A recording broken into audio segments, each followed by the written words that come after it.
Hello, everyone. Today we're going to talk about the Vietnam War. So, if you'd like to follow along, just download the Vietnam War PowerPoint.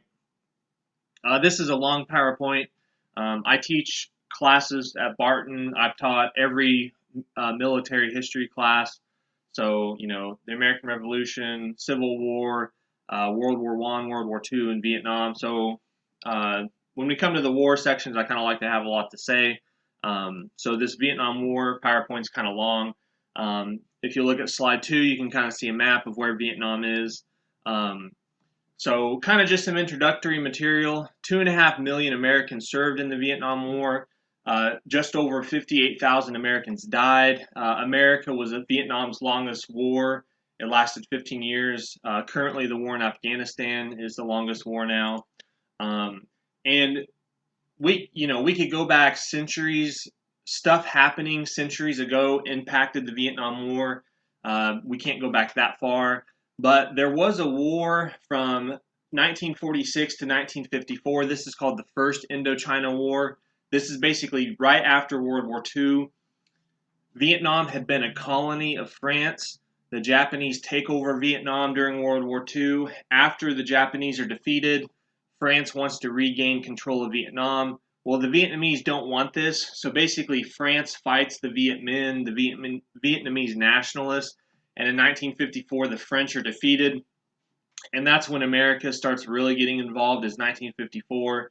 So basically from 1954 to 1975, America has kind of a more direct role in Vietnam. This is America versus North Vietnam and the Viet Cong. The Viet Cong are the communists that are in the South but support the Northern government. Basically, every American president feared losing Vietnam. I've got quotes up here. Dwight Eisenhower said, "So when the United States votes 400 million to help that war, we're not voting for a giveaway program.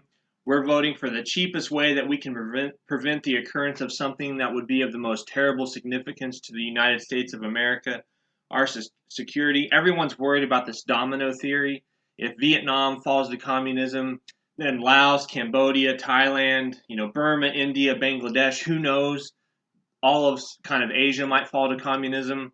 JFK said, if we withdraw from Vietnam, the communists would control Vietnam. Pretty soon, Thailand, Cambodia, Laos, Malaya would go. Lyndon Johnson says, if this little nation of Vietnam goes down the drain and can't maintain her independence, ask yourself what's going to happen to all those other little nations. Richard Nixon, if the United States now were to throw in the towel and come home and the communists took over South Vietnam, then all over Southeast Asia, all over the Pacific, in the Mideast, in Europe, in the world, the United States would suffer a blow. And peace, because we are the great peacekeeping nation in the world today, because of our power, would suffer a blow from which it might not recover. So basically, Republican presidents from Eisenhower to Nixon to Ford agree that we have to be engaged in Vietnam.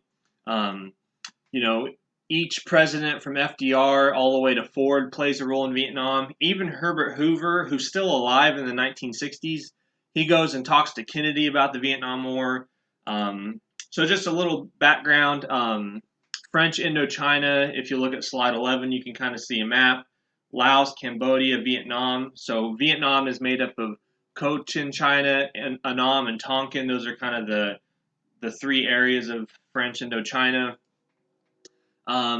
Like I said, I can't get too much into the previous stuff, but the French were pretty brutal in Vietnam. If you look at slide 13, you can kind of see how the French, oppressed and killed the Vietnamese.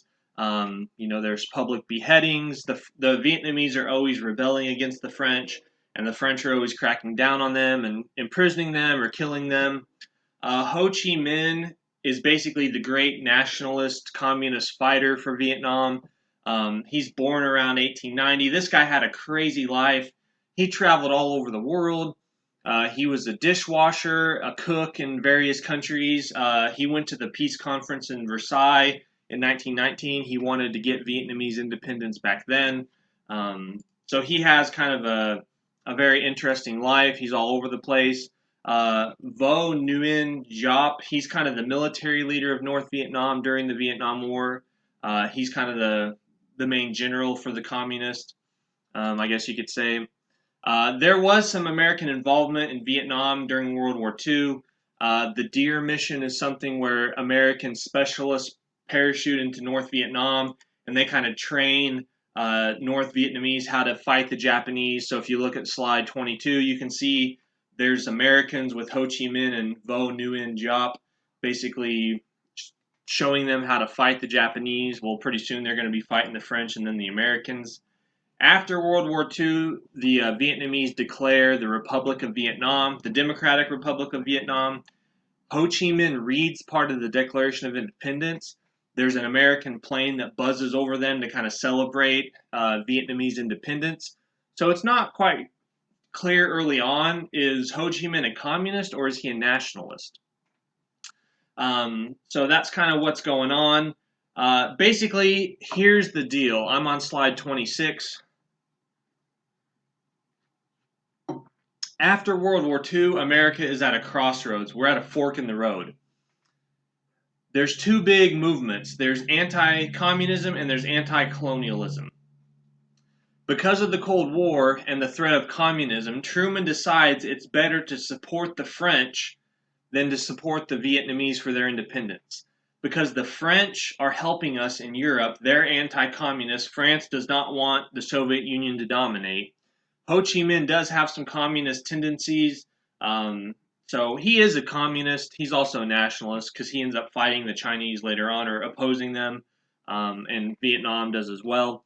But basically, Truman says it's more important that we have the French on our side than the Vietnamese. The French are trying to subjugate the Vietnamese again, so it kind of puts America in a rock and a hard place. But Europe is seen as the main theater of the Cold War, not Southeast Asia. So Truman opposes communism, he opposes colonialism, but he sees communism as the bigger of the two evils. A lot of times in the Cold War, America gets criticized as being a colonial power. America kind of has a strong history of anti-colonialism. Our independence came from fighting a colonial power. We just tend to side with anti-communists before we side with anti-colonialism. And if you think about it, Britain and France are the two biggest colonial powers in history, or at least modern history. So some of these anti-colonial movements tend to be anti-British and French. Well, the British and French are our greatest allies fighting communism, so America chooses anti-communism. Truman gives $10 million to help the French in Indochina against the communists. This means kind of the North Vietnamese and the Vietnamese nationalists. This is the first U.S. money that really goes to help in the Vietnam War, the first Indochina War. By the end of 1950, the U.S. gives over $150 million to the French to use in Indochina. By the end of 1953, America is paying for about 80% of the war costs for France, which is over $1 billion a year. We send tanks, airplanes, or we pay for tanks, airplanes, ammunition, stuff like that. In 1954, the French are defeated at the Battle of Dien Bien Phu. I'm not going to get into that very much. It's just a really important battle that ends the First Indochina War. The French are defeated at this military base called Dien Bien Phu. Eisenhower is president when this happens. The French ask Eisenhower to drop a nuclear bomb on the communists. The French are in this big valley with mountains all around it, and the Vietnamese are around on the tops of the mountains or the cliffs shooting down. And basically they say, can you take out the surrounding area? And Eisenhower says no, so Eisenhower refuses to drop the bomb. And eventually Dien Bien Phu falls in 1954. And you have something called the Geneva Conference. Basically, the French and the Vietnamese come together at Geneva and they agree to partition Vietnam at the 17th parallel. And then they promise in 1956, so in 2 years, they're going to have unification elections. So if you look at slide 35, you can kind of see a map. So you've got two Vietnams. You've got North Vietnam, which is communist, and you got the state of Vietnam, South Vietnam, which is anti-communist. A whole bunch of North Vietnamese flee to the south because they're fearful that the communists will be brutal, which the communists are brutal. That's what happens. There's a lot of Catholics in Vietnam because France is a Catholic nation. So throughout the hundreds of years of French imperialism in Vietnam, a lot of Vietnamese become Catholics. Well, communism is atheistic, so usually wherever communist spreads, religious liberty gets crushed. So a lot of Vietnamese flee to the south. The Vietnamese take Hanoi, the capital of North Vietnam. And basically, what happens is you have two leaders emerge. In the north, it's always Ho Chi Minh. He's the most popular man in the north. But in the south, you get Ngo Dinh Diem. He's the leader of the Republic of Vietnam. He's a staunch anti communist. He had spent a lot of time in America. He's a strong Catholic. So basically, you get the Ngo family being kind of the anti communist go to people in the south. Ngo Dinh Diem brings his brothers and his family into the government. Ngo Dinh Nhu, he's deemed chief political advisor and head of the secret police. Madam Ngo Dinh Nhu, she gets nicknamed the Dragon Lady. She's a really tough lady. I'll show you a YouTube clip later on, but you can kind of see some pictures of her around slide 40. She's pretty tough, and she's out there. Here's some pictures of her shooting a pistol. Here's what ends up happening is America and South Vietnam know that in 1956, when they have the elections, Ho Chi Minh will win. He's the most popular person in Vietnam, North and South. He'll win the election. And so America and South Vietnam cancel the elections. So basically, you have a permanent North and South Vietnam. So basically, you're going to have kind of America and the ARVN, the Army of the Republic of Vietnam. They're going to be fighting the North Vietnamese Army and the Viet Cong. I've got their flags and their kind of pictures of their map up on 46 so you can kind of see. Ngo Dinh Diem, he is an effective leader, but he's kind of seen as brutal. He's not near as brutal as the communists. You know, the communists in North Vietnam, before the Vietnam War starts, they kill tens of thousands. After the war, they kill millions. Ngo Dinh Diem never did anything that crazy. But he does use some oppressive tactics. Not oppressive for that part of the world, but certainly from America's perspective, kind of oppressive. He starts something called agrovilles. Basically, these are farm communities that are meant to isolate the rural population from the communists. What happens is there are tons of assassination attempts. There's tons of bombings. The North Vietnamese send infiltrators to the South to basically make the South Vietnamese government collapse. You know, the communists bomb postal offices. They bomb schools. They kill people who go to schools in the South. Any government building can be bombed or government workers can be killed. Basically, the North says, let's create so much chaos in the South, the government will collapse and we'll take over. So what happens is kind of under JFK and then later on, these agrovilles get started. Basically, think of a medieval castle. You know, if you go out in the countryside, you don't know who to fight. Is that an anti-communist or is that a communist Vietnamese peasant? We don't know. So let's bring all the peasants into this fortified village. It has a moat around it. It has a fence around it. And then when we go into the countryside to fight, anyone out there is an enemy. These are called strategic hamlets as well. I've got some pictures on slide 48. You can kind of see these strategic hamlets. The idea kind of makes sense, but you know, peasants have been living on that land for thousands of years. You know, their ancestors are buried there. Ancestor worship is a big deal in kind of Asian cultures. And basically, here comes the South Vietnamese government saying, we're going to move you. We're going to burn everything in the countryside. We're going to put you in a strategic hamlet so we can fight the communists better. So it's kind of a solution that ends up causing more problems later on. But I've got a lot of maps there, or pictures. Okay, so Truman tended to give money and support to the French. Eisenhower backs Ngo Dinh Diem. JFK supports Ngo Dinh Diem and South Vietnam in their fight. Coming out of a summit with Khrushchev, he tells the New York Times, now we have a problem in making our power credible, and Vietnam is the place. So JFK is kind of this young politician, and basically he kind of sees himself as, you know, I've got something to prove. Khrushchev just had his way with me, so I'm going to show how tough America is in Vietnam. I personally think JFK is the one you should blame the most for getting us in Vietnam.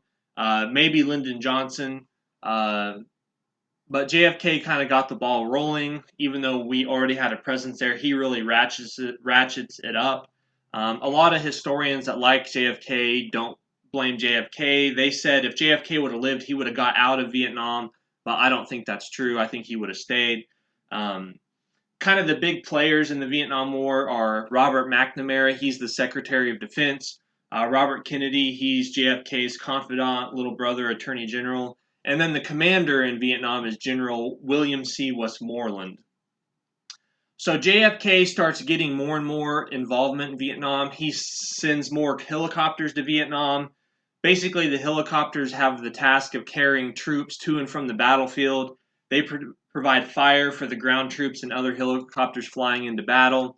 The goal is that all these American helicopters will show up on the battle scene. Because remember, in Vietnam, you never know where the battle is going to take place. The communists, the peasants, the guerrilla fighters, they do hit and run tactics. So these helicopters will show up, surround the Viet Cong, the Vietnamese communists. The army of the Republic of Vietnam will surround them, and there'll be a battle, and the communists will be defeated. So there's some of these kind of operations. Operation Chopper in 1962, January of 1962. This is one of the first times it's used. The Army of the North Vietnam calls these tactics finding, cornering, and destroying the Viet Cong units. It's kind of a spear and net tactic. Later on, this gets called search and destroy. You're going out and finding the enemy and killing the enemy. And one of the things that kind of hurts Ngo Dinh Diem is the media. And this is a perfect example of how the media can kind of sway public opinion. If you look at slide 61, this kind of is how it happens. Ngo Dinh Diem is a Catholic, but Vietnam is a Buddhist country. And there's a lot of Buddhist protests against Ngo Dinh Diem. You know, he's too repressive. He's not a Buddhist himself. This is a Buddhist country. A Buddhist monk named Quang Duc burns himself alive in 1963 to protest Diem. If you look at slide 62, you can see this picture. It's a famous picture. One of the most famous pictures out of the Vietnam War. He burns himself alive. There are some suspicions that he may have been drugged or drunk with alcohol, and the communists kind of talked him into burning himself or burned him to kind of make a public protest. But if you watch these YouTube videos, you can kind of see how that happens.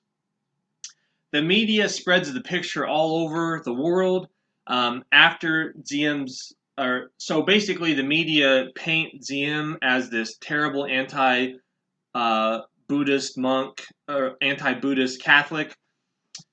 And this is what the media doesn't tell you. After Diem's ousting, more Buddhists burn themselves alive than before. So the media basically keeps telling America, get rid of Diem. He's oppressive to the Buddhist majority of the country. Get rid of him. All these Buddhist monks are burning themselves alive. Well, after Diem is killed, kind of with America's kind of winking, more monks kill themselves by burning themselves alive. So, you know, but the media is quiet about that afterward. They don't talk about it. Madame New, she talks about the Buddhist burning on slide 64. You should watch this clip. It's kind of, I don't want to say funny. She basically doesn't know the word for burning alive. So she says the monk barbecued himself.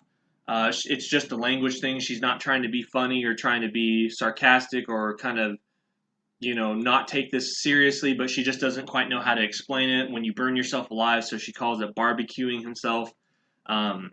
What ends up happening is JFK basically decides we've got to get rid of Diem. He's not our guy in Vietnam. So Henry Cabot Lodge, the ambassador South Vietnam, kind of works with JFK to oust Diem. And what ends up happening is Diem and his brother New are killed during a coup. Now, JFK okayed the coup. He wanted the New brothers gone, or he wanted them gone.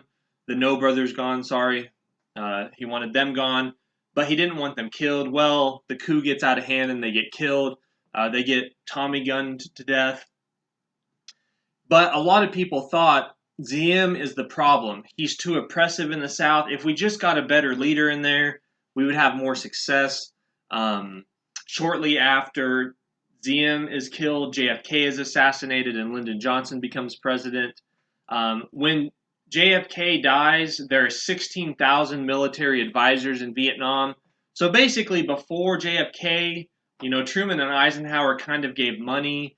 They did give some troop support, but mostly advisors.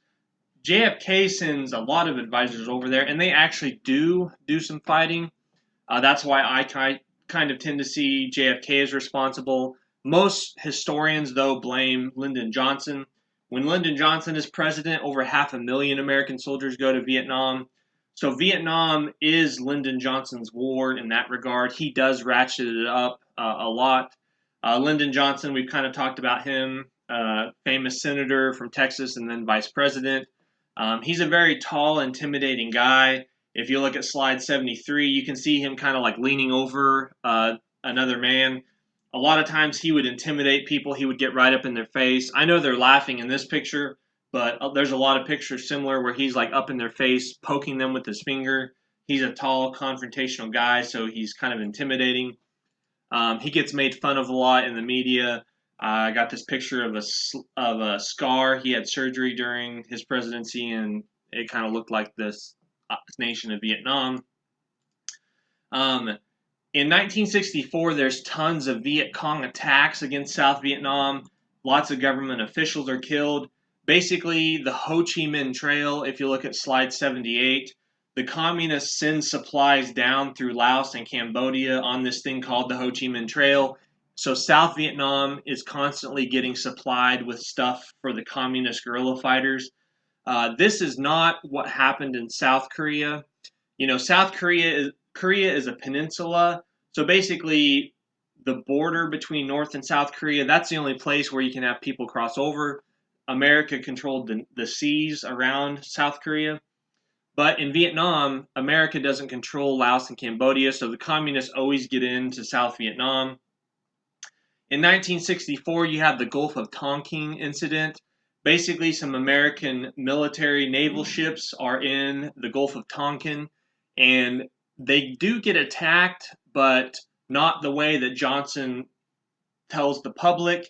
What ends up happening is Johnson's in the middle of an election against Barry Goldwater. I kind of mentioned him earlier. Barry Goldwater is seen as a very harsh extremist candidate by Barry Goldwater or by Lyndon Johnson. Johnson is worried that Goldwater is going to make him look soft on communism. So what ends up happening is there's multiple incidents in the Gulf of Tonkin in July and August of 1964, right before the election. The Americans had been sending boats or ships up to kind of like spy on the North, and what ends up happening is these little speedboats attack the American ships. Now there is one attack that never took place, but they said it took place. So Congress gives Johnson a blank check to go to war in Vietnam. This is called the Gulf of Tonkin Resolution. It's passed in August of 1964. If you look at slide 85, you can see it there. Johnson famously said of the Gulf of Tonkin Resolution, it's like grandma's nightshirt. It covered everything. So basically, like, I can do anything I want in Vietnam because I got a blank check from Congress. Goldwater loses the election to Lyndon Johnson. And right before the election, Lyndon Johnson said, "We are not about to send American boys 9 or 10,000 miles away from home to do what Asian boys ought to be doing for themselves. We still seek no wider war." So basically, Johnson campaigns as, I will not go to war in Vietnam, but Barry Goldwater is going to get us in a nuclear war over Vietnam. He's the crazy candidate. And it turns out Johnson's the one that ratchets up the war. There used to be a joke that said, they told me if I voted for Barry Goldwater, we'd end up in a war in Vietnam. Well, I did, and we are. I did vote for Goldwater, and we did get stuck in Vietnam, but we got stuck there because of Lyndon Johnson, not because of Goldwater. As the war kind of ratchets up, Lyndon Johnson says, I feel like a hitchhiker caught in a hailstorm on a Texas highway. I can't run, I can't hide, and I can't make it stop. There's all kinds of attacks on American air bases in Vietnam. I've got some pictures of these. It's not necessarily important to know the specific attacks, but basically, what are we going to do in Vietnam? How are we going to stop this communist insurgency? Lyndon Johnson starts something called Operation Rolling Thunder. He just wants to bomb the North Vietnamese into submission. Then they'll stop supporting the communist guerrillas in the South. It's supposed to last just a few weeks, 8 weeks maybe. LBJ picks out the targets to hit. He used to joke, they can't bomb an outhouse without my approval, but we end up bombing the crap out of North Vietnam. And what ends up happening is General Westmoreland, he ends up asking for more troops. The first Marines arrive at Da Nang in March of 1965, and by the end of the year, 200,000 Americans are in Vietnam. LBJ kind of keeps the Da Nang deployment low key, but the Marines land, and there's basically different opinions about how to fight the war in Vietnam. General Westmoreland wants American troops to patrol the countryside and look for the Viet Cong, go on those search and destroy missions. Basically, if we can kill enough communists, they'll give up. And, that's what the communists are doing to us. If we can kill enough Americans and South Vietnamese, they'll give up. General Maxwell Taylor wants American troops to stay along the Vietnam coast, defend American bases. Don't go out in the jungles. Don't go out into the countryside. That's where you'll lose the war. But the search and destroy policy ends up winning out. Westmoreland said the South Vietnamese armed forces cannot stand up to this pressure without substantial U.S. combat support on the ground. We're in for the long pull. I see no likelihood of achieving a quick, favorable end to the war. Lyndon Johnson decides to Americanize the war in Vietnam. This is important. I want you to remember this. Remember, Johnson said we're not going to send American boys to do what Asian boys should do. Well, it turns out the Asian boys can't win the war. South Vietnam is losing. So Lyndon Johnson's solution is let's Americanize it. Let's make the American boy do most of the fighting and dying in Vietnam. So America comes to the rescue. America secures air bases and then goes looking for the enemy. You have the Battle of the Ia Drang Valley in November of 1965. If you've ever seen the movie We Were Soldiers, this is what the battle's about. This is a battle of American military versus the regular North Vietnamese army. This is not American versus communist guerrilla fighters. It's the Americans versus the actual North Vietnamese army. I don't want to talk about the battle. If you've seen We Were Soldiers, you kind of know about it. If not, you should watch it. It's a great movie. The Americans win. They're outnumbered. They kill tons of North Vietnamese. And basically, Westmoreland is convinced that this victory can win us a war of attrition. Let's just kill as many communists as possible, and we'll cause them to quit the war because we'll kill so many of them. So Westmoreland decides to commit to conduct massive offensives, massive search and destroy missions to defeat the North Vietnamese army and the Viet Cong. There's all kinds of offensives. I don't want to get into all of them. I like the military history of these wars, but we kind of have to speed through it. If you want to do the military history, take the military history courses from Barton. But he goes on these offensives. The North Vietnamese, the Viet Cong, build all these intricate tunnels. If you look at slide 117, I've got a picture of a model of these tunnels, and you can watch some documentaries. I mean, these tunnels have hospitals, barracks, underground water reservoirs. They have ways that they can stop gas from getting down in there. These are very intricate tunnels. The Cu Chi tunnel system is the most famous. The Americans don't even know about it. So the Americans are always going out trying to find the communists, but a lot of times they disappear. There are some times where the Americans will go out. They know where the communists are, and they will land there, and they will wipe up a little bit of resistance. And then, like, a few days later, they'll start getting shot at, and they're like, where is this coming from? Well, the Vietnamese went underground, and they're just shooting out of little openings in these hills or the ground, and the Americans don't know what's going on. At the end of 1967, Ho Chi Minh and General Giap decide it's time to go big or go home. Let's try to defeat the Americans. So they launched the Tet Offensive. It's this huge offensive in January of 1968. The Viet Cong launch attacks against all the major cities of South Vietnam, Saigon, all the other places. So it's just this massive, massive communist assault. It's a surprise. It's the Tet New Year. There's a truce, an armistice between the North and the South. Let's not fight over this kind of New Year celebration that we celebrate in Vietnam. It's really ironic. Westmoreland is frustrated. He can't get the Viet Cong and the NVA to engage him, but the Viet Cong and the NVA finally show up in the cities and they get wiped out. The Tet Offensive is a huge failure for the communists. They're defeated in every city, but because this is all shown in the media, it's all shown on the news, the American public is horrified. It does not look like America is winning in Vietnam. So after Tet, the American public really turns against the Vietnam War.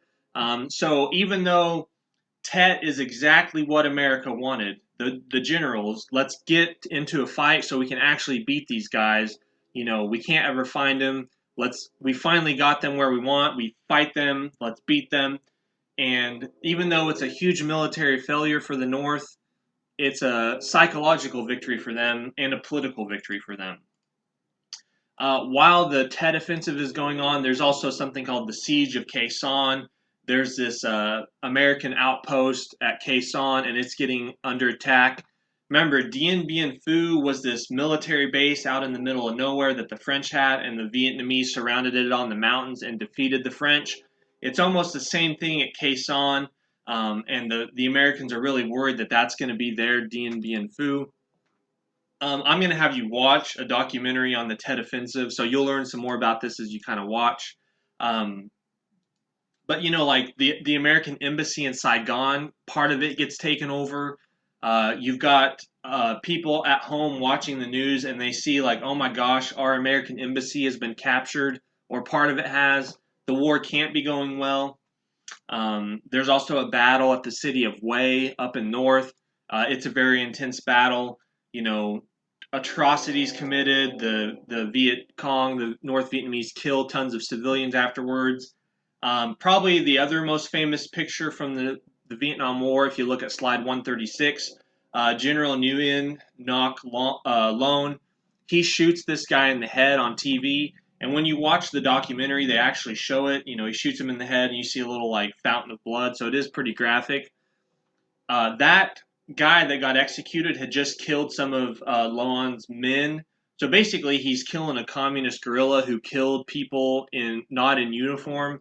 But on the news, it just looks like this terrible South Vietnamese anti-communist fighter is just killing a civilian, even though that's not the case. So that's one other way through the media that the Vietnam War kind of looks bad at home.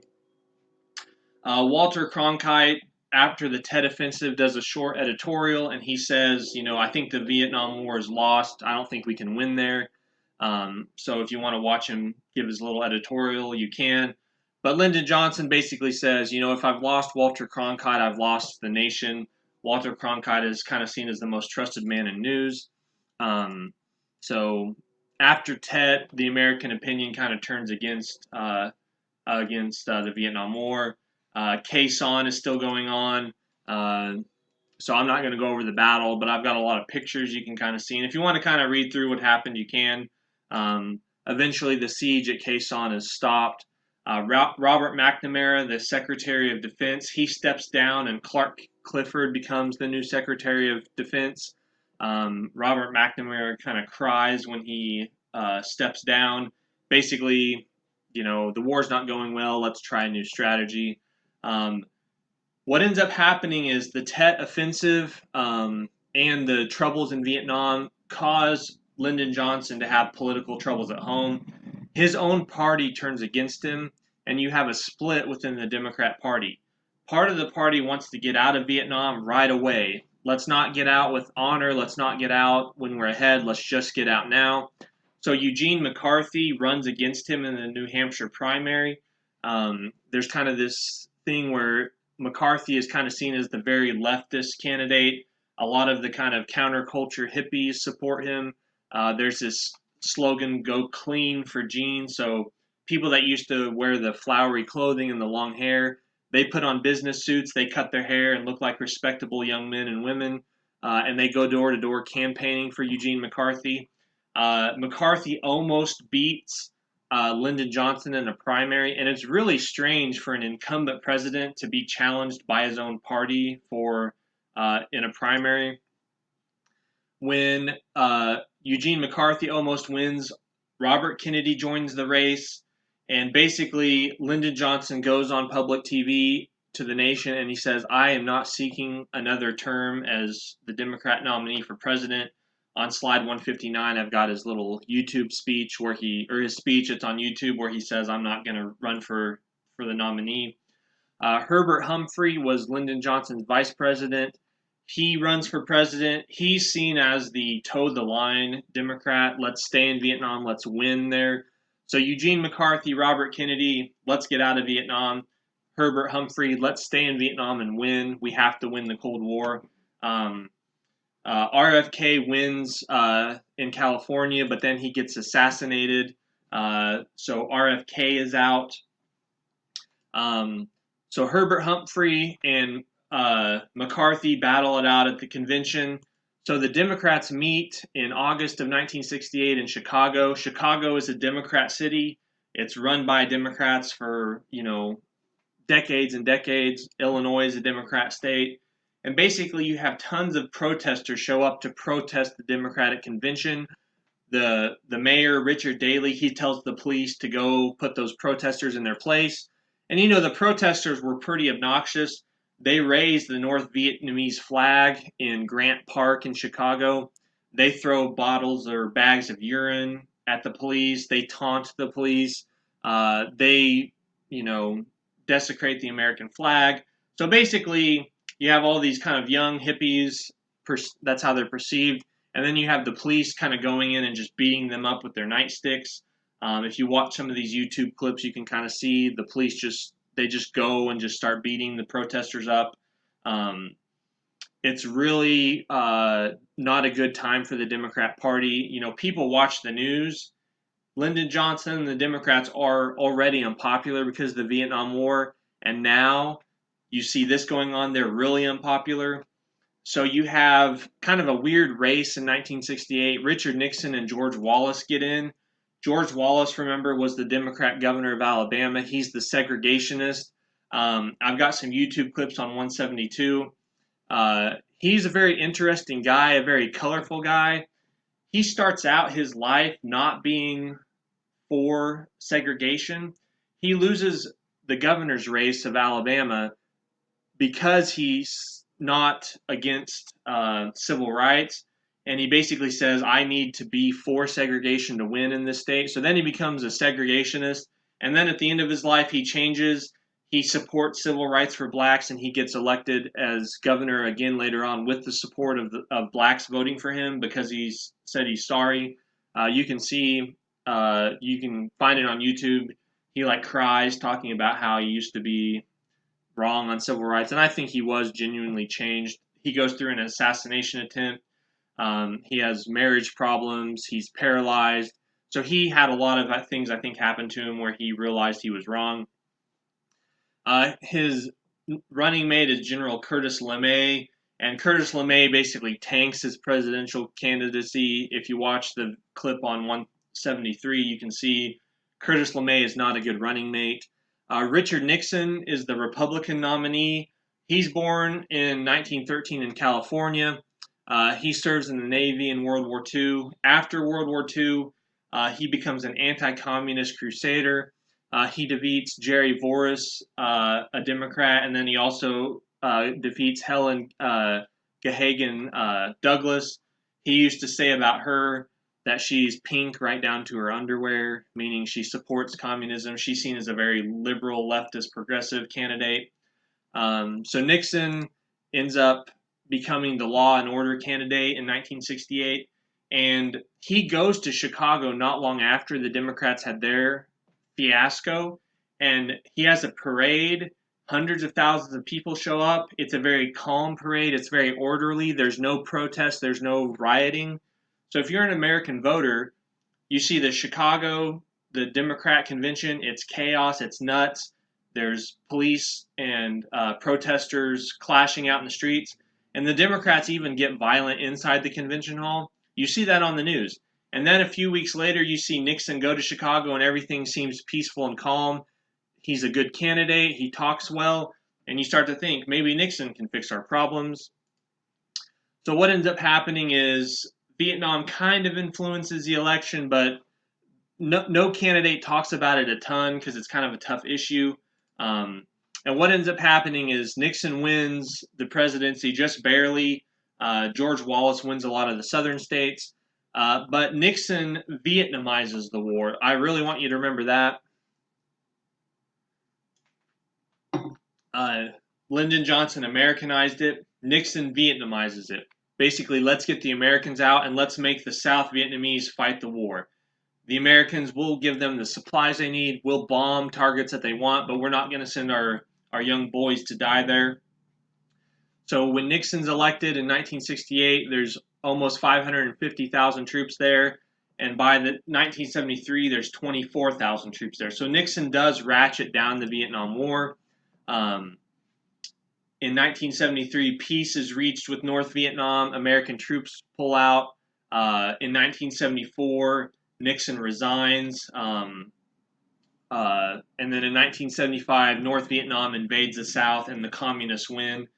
Gerald Ford wanted to stop the communist offensive in 1975, but Congress said, no, we want to stay out of this war. And I should mention, Nixon also bombed Cambodia. So Nixon kind of escalated the war with the hopes of de-escalating it, and it does work in the end.